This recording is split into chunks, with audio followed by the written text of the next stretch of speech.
All right, this is a rotation drill to increase the amount of body rotation on the downswing, especially helpful for people who release the club too early or generally show a lack of continuous rotation on the downswing.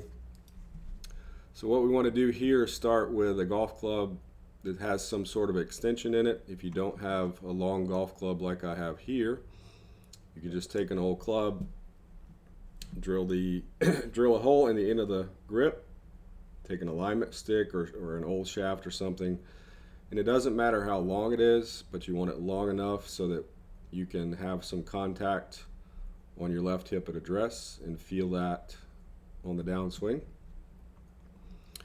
So I'm starting, as you can hopefully tell, this stick is touching the left side of my hip. I'm going to do this first of all standing tall. So we're going to start just with a rotation into the backswing. And now the key is to rotate the entire body, meaning hips, chest, trunk, whatever you want to call it, on the downswing until the point where the hands generally line up over the right foot, okay? So that should be one continuous motion, no wrist unhinging, no right elbow unfolding, because we're keeping the structure we have here and just rotating.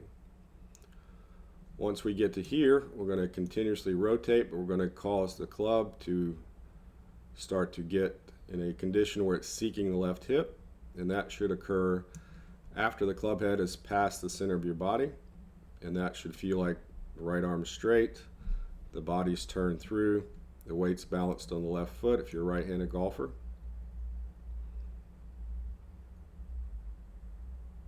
And in the beginning, you want to do this in little chunks. So chunk 1 is backswing, chunk 2 is to this point. And when you get to that point, you want the end of the club pointing at your target. Again, the hands are basically over the right foot. As we continue the rotation, we're going to make the club seek the left hip. And then we're going to go from there to a slightly bent over posture and do the same thing.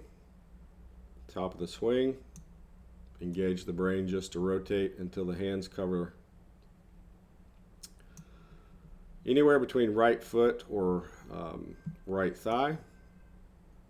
And when you get here, especially if you do this facing a mirror, you should see that the shaft is pretty much parallel to the floor. We would not want the shaft down here because that should start to run into the body. That's why we want a stick that's long enough to give us feedback.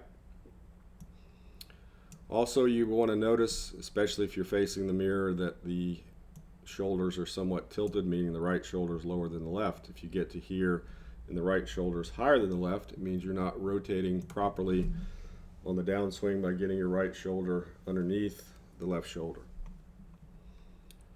Once we get to here, again, we're going to continue the rotation. We're going to cause the club to seek the left hip, and again, that should occur somewhere near this point where the hands have passed the right foot, the end of the stick is touching the left hip, both arms into a pretty straight condition, weights balanced on the left foot. And then from this perspective, standing tall, rotate the entire core till the hands cover the right leg, end of the club's pointing at the screen, rotate around, there we go, okay. Then you can do that bent over.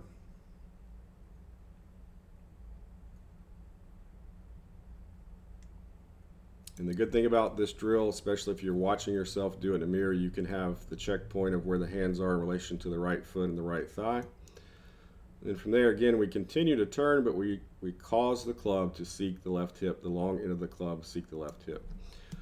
Let's get at least 250 reps done over the course of your practice. It does not need to be done in one day, but that's the general goal, so the brain can learn through feedback what are the feels and what are the mechanics we're trying to relearn.